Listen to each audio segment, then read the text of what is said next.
Alright guys, Timmy's Firearms here in the shooting range. Just doing some compressed ready drills with my Glock Gen 6.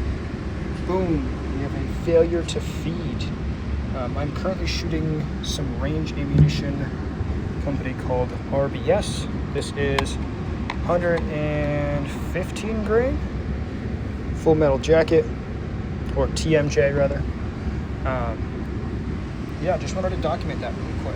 I believe this is malfunction number 4 with this gun since I've owned it. We are about 780 to 800 rounds in currently, and that's what that looks like. So, yeah, documented.